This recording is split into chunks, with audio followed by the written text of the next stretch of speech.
দুটো কমিটি হয়েছে, একটা টেন্ডার কমিটি। টেন্ডারগুলো ফ্লোটিং হয়ে আপনাদের মাধ্যমে আমরা জানাই যে আমাদের যে মাঠের যে টেন্ডারগুলো থাকে সেগুলো অলরেডি আমরা ডুয়ার্স উৎসব কমিটি অফিস থেকে সেই টেন্ডার ফ্লোটিং হয়েছে।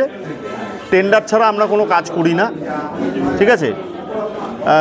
এই টেন্ডারের ডেট আছে 14 তারিখ। 14 তারিখ টেন্ডারগুলো খোলা হবে। 14 তারিখ অবধি যে কোনো মানুষ টেন্ডার দিতে পারেন এই উৎসব অফিসে এসে। সকাল 10টা থেকে অফিস খোলা হয়। আরেকটি হচ্ছে একটা টেন্ডার কমিটি হয়েছে তার জন্যে, সেখানেও আমাদের বিশিষ্ট যারা দায়িত্বপূর্ণ মানুষেরা আছেন। আর আরেকটা আর্টিস্ট কমিটি হয়েছে, ঠিক আছে, সেখানেও আমাদের কমিটির গুরুত্বপূর্ণ যারা আছেন তারা আছেন। মেম্বারশিপটা একটু বলে আমরা আজকের থেকে মেম্বারশিপ আমরা শুরু করেছি।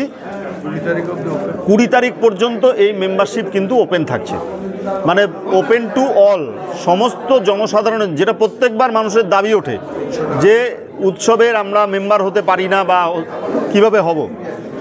আমরা সাধারণের জন্যে মেম্বারশিপ 300 রুপিস, যেটা আমাদের প্রথম দিন থেকেই ছিল, আর এক্সিকিউটিভ মেম্বার 1000। আমাদের এই মেম্বারশিপটা আমরা চালু করে দিয়েছি।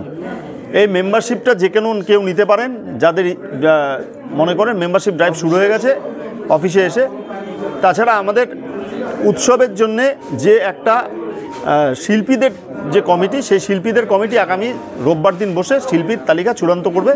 তার জন্যে 10টি এজেন্সির থেকে খামবন্ধ শিল্পীদের নাম এবং তাদের যে রেমুনারেশন তার একটা তালিকা জমা পড়েছে।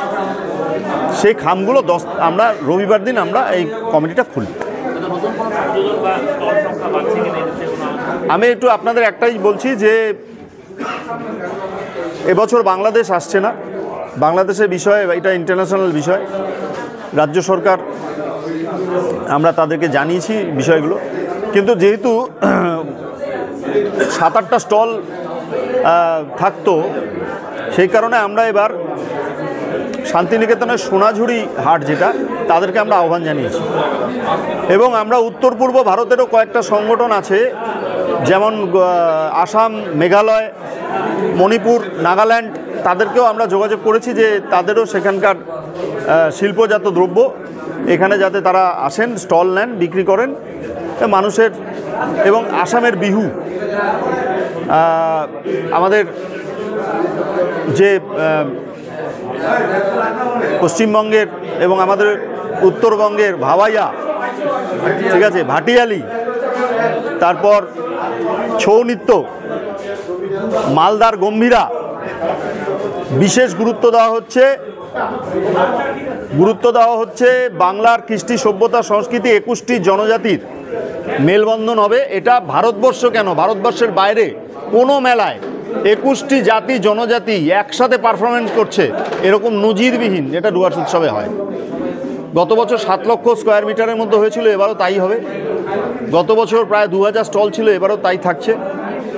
আকর্ষণীয় শিল্প সামগ্রী, সরকারি স্টল তো থাকছেই, তার সাথে সাথে এবছর আমরা 2 থেকে 3টে বাছাই করেছি আমাদের উত্তরবঙ্গের বেস্ট যারা সোসাইটিগুলো আছে তাদেরকে আমরা তাদের সামগ্রী বিক্রি করার জন্য আহ্বান জানিয়েছি। তাদের জামা কাপড়, হাতের কাজ, প্রচুর জিনিস আছে, সেটাও দেখার মতন। এই নতুন জিনিসগুলো আছে। ডুয়ার্স আইডল তো আমরা ঘোষণা করে দেবো এবার স্টেজেই। সেক্ষেত্রে হয়তো ডুয়ার্স আইডলটা আমাদেরকে সবাই যেটা বলছেন, যেমন আমি কলকাতায়, আপনারা জানেন যে হরনাথ চক্রবর্তী বিশিষ্ট চিত্র পরিচালক, হরদাকে আমি ধন্যবাদ জানাই, কৃতজ্ঞতা জানাই, এবং রাজা সেন এবং আমাদের পাশে পরিচালক গৌতম ঘোষও আছেন। তাছাড়া আরও কবি, সাহিত্যিক, শিল্পী অনেকেই আছেন। তারা আমাদেরকে বলেছেন, এবং যারা এই অ্যারেঞ্জার তারা বলেছেন এটা বাইরে না, এটা হলঘরে আইডলটা করতে হবে। তার যে মানে যারা বাছাই হবে তাদেরকে ডুয়ার্সের মঞ্চে নিয়ে আসতে হবে। তো এটা আমরা এবার অ্যানাউন্স করে দেবো। তারপর আমরা বিভিন্ন জায়গায় হল ভাড়া করে একটা সংস্থাকে দিয়ে আমরা এটা ডুয়ার্সের বিভিন্ন জায়গায় এটা অ্যারেঞ্জমেন্ট করি। এই